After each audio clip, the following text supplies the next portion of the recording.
الحمد لله رب العالمين، والصلاة والسلام على المصطفى الأمين سيدنا وحبيبنا وشفيعنا محمد صلى الله عليه وسلم وعلى آله وأصحابه ومن تبعهم بإحسان إلى يوم الدين. اللهم صل على سيدنا محمد وعلى آل سيدنا محمد كما صليت على سيدنا إبراهيم وعلى آل سيدنا إبراهيم في العالمين إنك حميد مجيد. أما بعد، فيا عباد الله، أوصيكم ونفسي أولا بتقوى الله. Watukufu wa Islam, baada ya kumshukuru Allah subhanahu wa ta'ala na kumwombea ziada ya rehema na amani kipenzi cha umma Bwana Mtume Muhammad sallallahu alayhi wasallam, usikum wa nafsi awalan bitaqwallah, na kuhusieni sambamba na kuhusia nafsi yangu kumcha Allah subhanahu wa ta'ala. Waislamu watukufu, tuko katika mwezi huu wa Rajab, mwezi ambao ni katika ile miezi mitukufu ambayo hikma ilahia, hikma ya kimungu ndio imehukumu kwamba huu uwe katika miezi mitukufu. Mwenyezi Mungu subhanahu wa ta'ala kila kitu amekiumba kwa makadirio yake. Hatuwezi sisi kuhoji maamuzi yake, hatuwezi sisi kufikia kikomo cha kuelewa busara na hikma na kadari na maamuzi ambayo Allah subhanahu wa ta'ala ameyapata. Kwa hivyo Mungu katika viumbe vyake kuna viumbe amevitukuza. Ziko ardhi takatifu, iko miezi mitukufu, ziko nyakati tukufu. Hili ndilo ambalo Allah subhanahu wa ta'ala mwenyewe amelipanga, na ni busara kwa Muislamu, busara kwa mfuasi wa Mtume Muhammad sallallahu alaihi wasallam kuelewa kwa kina haya mambo, kuelewa huu ni msimu gani, una khawasi gani, ndani yake kuna nini. Ni sawa na mkulima akajua misimu ya kilimo. Haya ni masika, fursa za masika zinazopatikana ni zipi, hiki ni kiangazi, fursa za kiangazi zinazopatikana ambazo katika masika hazipo ni zipi. Kwa hivyo hii miezi mitukufu, kheri inayofanywa katika miezi kama hii, malipo yake yanakuwa makubwa kuliko katika miezi mingine. Kadhalika shari inayofanywa katika miezi kama hii, dhambi zake zinakuwa ni tofauti katika miezi mingine. Ndio maana Allah subhanahu wa ta'ala baada ya kuitaja miezi mitukufu akasema, fala tadhlimu fihinna anfusakum, msije mkazidhulumu katika miezi, katika nyakati tukufu kama hizo, msije mkazidhulumu nafsi zenu kwa kufanya maasi, kwa sababu yeye Allah subhanahu wa ta'ala ndo anajua. Ikitokea mtu mbishi anasema Mungu si yupo wakati wote, akang'ang'ania kulima katika kiangazi wakati ambao ardhi imekuwa kame, huo ni ubishi wake. Lakini sisi juu yetu ni kutumia fursa kama hizi kujikurubisha kwa Allah subhanahu wa ta'ala kwa kuzidisha ibada na kujiepusha zaidi, kukaa mbali zaidi na yale ambayo Allah subhanahu wa ta'ala ameyakataza.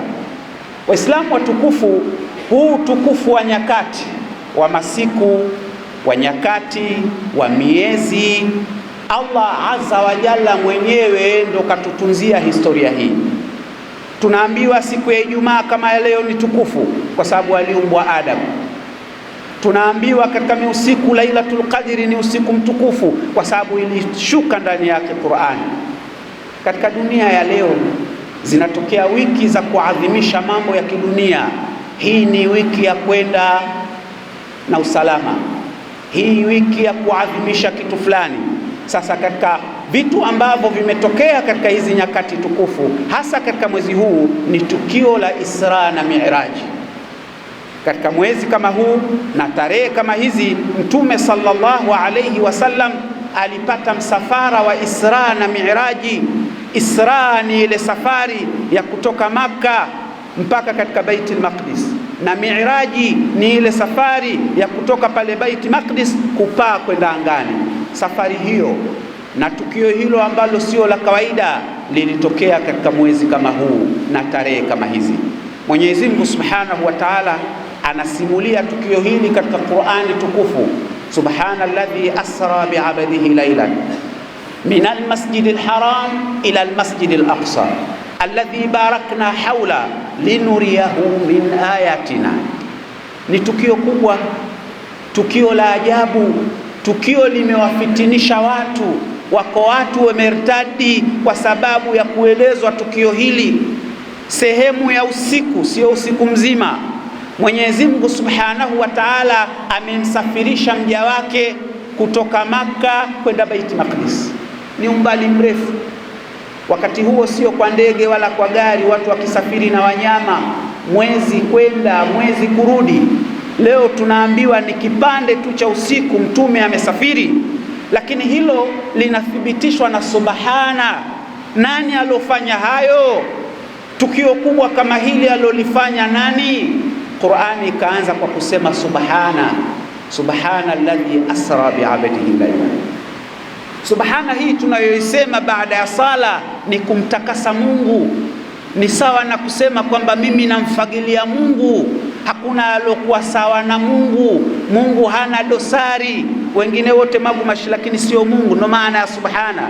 Kwa hiyo mtu akitia shaka linawezekana vipi tukio hili likafanywa katika kipande cha usiku, tayari Mungu anasema subhana. Ukiambiwa jambo hili kafanya fulani, lakini fulani mwenyewe ukiambiwa ni fulani, ana uwezo mkubwa kununua nyumba hile kwa bilioni 2, wala sishangai. Nilikuwa na staajabu nani kanunua ile nyumba, lakini alonunua ni fulani, hiko kiwango anakimiliki. Kwa hivyo hakuna shaka kwamba Allah Subhanahu wa Ta'ala ndo aloileta safari hii, akampa bwana mtume Muhammad sallallahu alaihi wasallam. Lakini Mwenyezi Mungu ni hakim, mwingi wa hikma. Hikmatuhu baligha wa qudratuhu muqtadira. Uwezo wake, busara zake ni kubwa, hawezi kufanya jambo kwa upuuzi. Kwa nini Mwenyezi Mungu amempa bwana mtume Muhammad sallallahu alaihi wasallam safari hii? Na hilo ndo la kujifunza, na hilo ndo ambalo tutalilokeza katika hutuba yetu. Mwenyezi Mungu anasema linuriyahu min ayatina. Mungu amefanya hivi ili amuoneshe bwana mtume Muhammad sallallahu alaihi wasallam baadhi ya alama za uwepo wetu, baadhi ya alama za nguvu zetu. Linuriyahu min ayatina. Na hii ni kawaida yake Mwenyezi Mungu Subhanahu wa Ta'ala, kuwaonesha manabii miujiza na alama mbalimbali ili waone ukubwa wao. Yakini ya mitume tofauti na yakini yangu mimi na wewe. Nabiullahi Musa alayhi wa ala nabiyina salatu wassalam alipewa miujiza, akaambiwa muoneshe Firaun, akamuonesha Firaun. Firauni akakiuka, faarahu ayatan kubra. Lakini si hivyo tu, Nabiullahi Ibrahim alimuomba Mungu akamwambia, rabbi arini kaifa tuhil mauta, Mwenyezi Mungu naomba unioneshe namna gani unahuisha wafu. Mwenyezi Mungu akamuonesha namna wafu wanavyohuishwa. Yakini ya manabii, imani ya mitume ni kubwa kuliko yetu mimi na wewe. Mitume waliweza kubeba majukumu makubwa kwa sababu ya miujiza hii waliooneshwa na Mwenyezi Mungu Subhanahu wa Ta'ala. Na hata mimi na wewe katika maisha ya kawaida yako matukio Mungu amekuonesha, ukikaa ukiyatafakari unasema kweli Mungu yupo, kweli Mungu ana hikma, kweli Mungu mapenzi na upendo wake kwa viumbe wake ni makubwa. Yako matukio katika maisha yanaweza yakakutokea kukufikisha katika kiwango hivyo.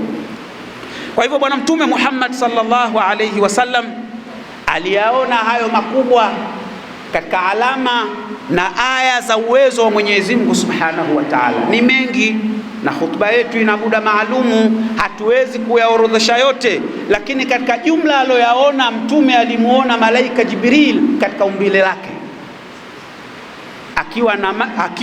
akiwa na mbawa 600 janah. Malaika Jibril alimuona katika umbile aloumbwa na Mungu akiwa na mbawa 600. Na mtume sallallahu alayhi wasallam kwenye maisha yake yote malaika Jibril alimuona katika umbile lake la hakika, aloumbiwa ni mara 2. kwa sababu malaika Jibril alikuwa akimshukia mtume wakati mwingine katika sura ya binadamu, anajigeuza mwanadamu katika sura wakati mwingine ya mmoja wa masahaba wa mtume. Hata ilitokea siku moja malaika Jibril alitokeza katika sura ya mtu, akajiunga katika darsa ya mtume, akauliza maswali, imani ni nini, Uislamu ni nini? Mtume akamjibu. Na masahaba wanasema huyu mtu alikuja anaonekana hana alama ya vumbi, msafi, kauliza hayo maswali akajibiwa. Wakati anajibiwa anakiri barabara. Alipoondoka mtume anawaambia masahaba, mnamjua yule? Wanasema hatumjui. Mtume anawaambia yule ni Jibril, ataku yuallimukum dinakum, kaja hapa anajifanya kuuliza na kufundisheni dini yenu. Lakini katika uhai wa mtume malaika Jibril kamuona katika umbile la hakika mara mbili. Raahu fi ghari Hira, kwanza alimuona katika pango la Hira inda Iqra, wakati inashuka aya ya mwanzo, Iqra bismi rabbika alladhi khalaq. Na mara ya pili alimuona fi lailatil Isra, katika ule usiku wa Isra wa tukio hili ambalo tunalizungumza leo. Qur'ani inasimulia, inasema walaqad raahu nazlatan ukhra inda sidratil muntaha. Mtume alimuona malaika Jibril katika umbile la hakika katika wakati ule wa tukio la Isra na Mi'raji, hapo mahala katika sidratil muntaha, mkunazi wa kumalizikia mambo. Hapo mtume alimuona Jibril. Na katika hadithi iliyoelezwa kutoka kwa Aisha radhiallahu anha, mtume anasema lam arahu, yani Jibril, sijapata kumuona Jibril ala suratihi alhaqiqiyya allati khuliqa alaiha illa marratayn, nimemuona mara mbili tu Jibril katika umbile lake la asli. Sisi tulivyo hatuwezi kuhimili kuona maumbile ya viumbe hivyo, anaweza mtu akili kafyatuka, lakini mtume kwa sababu aliandaliwa alimuona malaika Jibril. Hilo la kwanza. Lakini la pili, mtume alifika katika sidratul muntaha huko mbinguni. Baada ya mbingu saba kuna mti unaitwa sidratul muntaha. Hilo jiti kwa namna lilivyo, wanavyosema wanachuoni, shajaratun adhima fi samai sabi'a, ni jiti kubwa liko katika wingu wa saba, haithu yantahi ilaiha ilmu almalaika wal anbiya, elimu maarifa ya malaika na manabii yanakomea hapo, na yote yanayotoka katika ulimwengu yanakomea hapo, hayapinduki hapo. Kuna taarifa zote ziko hapo. Nani atakufa lini? Atakufa akiwa na viungo vyake kamili au mguu mmoja utakuwa umeshatangulia? Atakufa akiwa na meno yake kamili au meno mengine yatakuwa? Taarifa zote ziko hapo. Nini chanzo cha kifo chake? Katika sidratul muntaha, baada ya uwingu wa saba.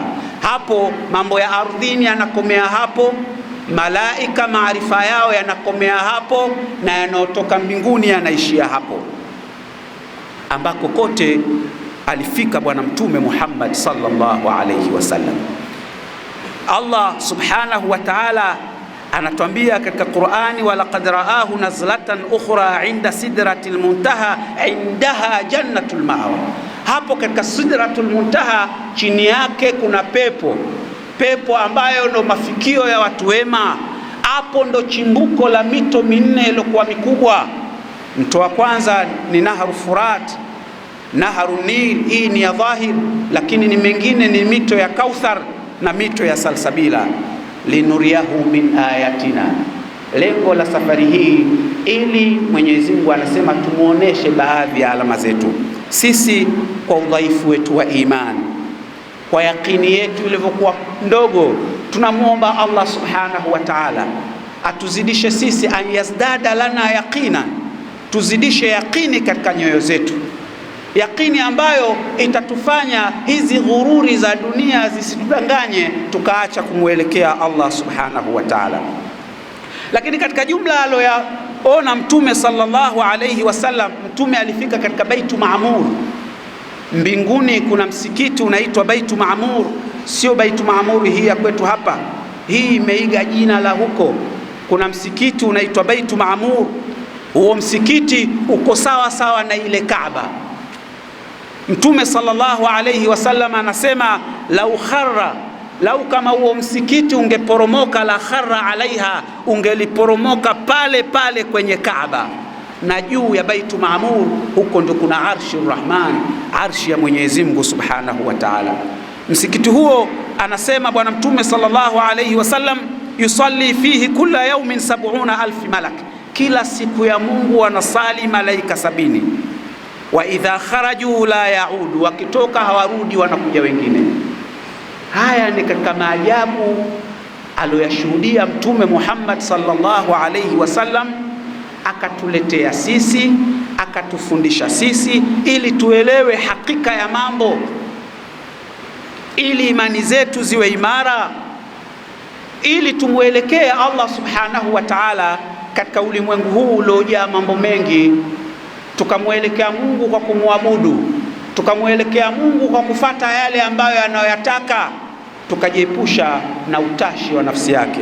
Allahumma ati nufusana taqwaha wa zakkiha anta khairu man zakkaha anta waliyuha wa maulaha. Ibadallah, enyi waja wa Allah subhanahu wa ta'ala, tukio la Isra la Mi'raji kwa ukubwa wake sio tukio la kupita bure tu likawa watu wasilizingatie. Ni tukio ambalo ndani yake kuna ibra.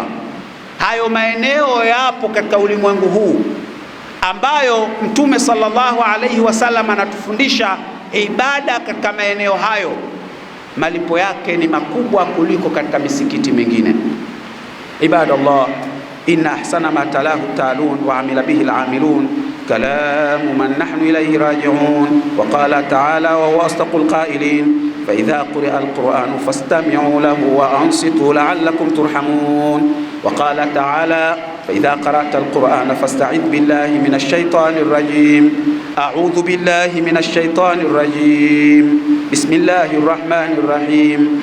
Wan najmi idha hawa ma dhalla sahibukum wa ma ghawa وما ينطق عن الهوى إن هو إلا وحي يوحى علمه شديد القوى. بارك الله لي ولكم بالقرآن العظيم ونفعني وإياكم بالآيات والذكر الحكيم. أقول قولي هذا واستغفر الله العظيم لي ولكم فاستغفروه إنه هو الغفور الرحيم وهو البر الكريم. وإلا وحي يوحى علمه شديد القوى ذو مرة فاستوى وهو بالأفق الأعلى. ثم دنا فتدلى فكان قاب قوسين أو أدنى فأوحى إلى عبده ما أوحى ما كذب الفؤاد ما رأى ولقد رآه نزلة أخرى عند سدرة المنتهى. والصلاة والسلام على رسوله الكريم محمد صلى الله عليه وسلم. اللهم صل على أستاذ الوجود وجلاء النفوس وذهاب الهموم ونور الأبصار وغذاء الأرواح سيدنا وحبيبنا وشفيعنا محمد صلى الله عليه وسلم وعلى آله وأصحابه ومن تبعهم بإحسان إلى يوم الدين. أما بعد، فيا عباد الله أوصيكم ونفسي أولا بتقوى الله. Ndugu zangu katika imani, na kuhusieni sambamba na kuhusia nafsi yangu kumcha Allah subhanahu wa ta'ala. Mwenyezi Mungu subhanahu wa ta'ala katika jumla ya malengo ya kumpa mtume hii safari ya Isra na Mi'raji ilikuwa pia ni kumliwaza mtume. Alipewa majukumu makubwa, majukumu ya kumlingania mwanadamu. Mwanadamu ana shida zake, mwanadamu ana changamoto zake. Inakuwa nafuu kuwaongoza wanyama kuliko kumuongoza mwanadamu, kwa sababu na yeye ana akili kama ulivyo wewe. Kwa hivyo wote walopewa majukumu ya uongozi wana mzigo mzito. Ni haki yetu kuwaombea dua, ni haki yetu kumwomba Allah subhanahu wa ta'ala awaongoze kufanya yale ambayo yana maslahi na umma. Kwa hivyo na Mtume Muhammad salawatullahi wasalamuhu alayhi, kwa majukumu aliopewa, alipewa hii safari kama liwazo. Ni mwaka huo ambao wale wadhamini wake kwenye jamii mtu anakuwa na watu wadhamini.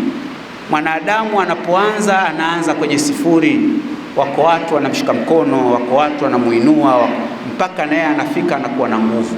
Wahisani wake hakuna katika ulimwengu mtu aliyokosa wahisani.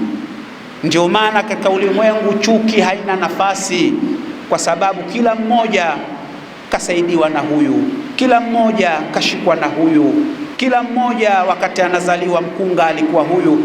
Kwa hivyo mtu mwema, mtu mwenye kuyaangalia mambo kwa kina, watu wote wanamhusu. Hawezi kumbughudhi mtu kwa kabila lake, hawezi kumbughudhi mtu kwamba anatoka wapi. Kila akitaka kumbughudhi kabila hili alifai, lakini anakumbuka katika walimu wangu mimi mmoja alikuwa hili kabila. Kila akitaka kumbughudhi mtu kwa anakotoka, anakumbuka lakini hawa waliotoka huku, mkunga alomsaidia mama wakati ananizaa mimi anatoka upande ule. Kila mmoja anakuta ni muhisani wake. Kwa hivyo mtu aliyokuwa muungwana, mtu aliyokuwa mwema, huruma yake ipo kwa watu wote. Huruma yake ipo kwa watu bila kujali wanatoka wapi, wanahusiana na vipi. Kwa hivyo Mtume sallallahu alayhi wasallam anao wazee wake walomsaidia kumshika mkono. Alikuwepo mzee Abu Talib alomkingia Mtume wakati anaanza jukumu la da'wa. Yeye mwenyewe hakusilimu, lakini kwa umaarufu wake na utuzima wake na sharafu alokuwa nayo kwenye jamii, Abu Talib alikuwa anamwambia Mtume, wallahi lan yasilu ilaika bijami'ihim, hakuna anaweza kukugusa, niache mimi. Wallahi namwapia Mungu, lan yasilu ilaika bijami'ihim, hakuna atakaokufikia na kundi la wote, hata wasada fi turabi dafi, mpaka mimi nizikwe. Alikuwa akimkingia Mtume kifua namna hii. Hakuna ambaye atakushika, wewe endelea na da'wa yako. Mimi naelewa kwamba dini unayolingania ni ya kweli, ila mimi kwa heshima yangu na ninaogopa fedheha, wewe endelea, hakuna atakayekugusa. Kwa hivyo Mtume walipokufa watu hawa, alipokufa mkewe Bi Khadija, alikuwa Mtume ana huzuni kubwa. Ulikuwa ni mwaka wa huzuni kwake. Mtume hakusema mwaka wa shetani kama tunavyosema sisi. Mtume aliuita amul huzni, mwaka wa huzuni. Ikaja safari hii ambayo lengo ilikuwa kumuimarisha Bwana Mtume Muhammad sallallahu alaihi wasallam. Ikiwa katika vitu ambavyo tunajifunza Waislamu, tunajifunza kuthibiti katika mambo. Waislamu tunajifunza kutaka matokeo baada ya juhudi kubwa, sio kwa ufupi. Ibadallah, inna Allaha wa malaikatahu yusalluna ala nabi ya ayyuhalladhina amanu sallu alayhi wa sallimu taslima. اللهم صل على سيدنا محمد وعلى آل سيدنا محمد.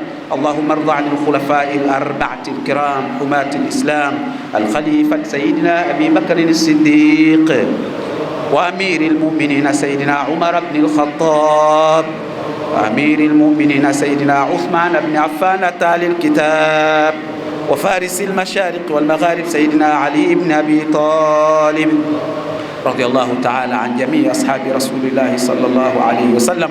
اللهم أيد الإسلام والمسلمين، وأذل الشرك والمشركين، ودمر أعداءك أعداء الدين. ربنا تقبل منا إنك أنت السميع العليم، وتب علينا إنك أنت التواب الرحيم. يا حي يا قيوم برحمتك نستغيث، أصلح لنا شأننا كله، ولا تكلنا إلى نفوسنا طرفة عين أو أقل من ذلك.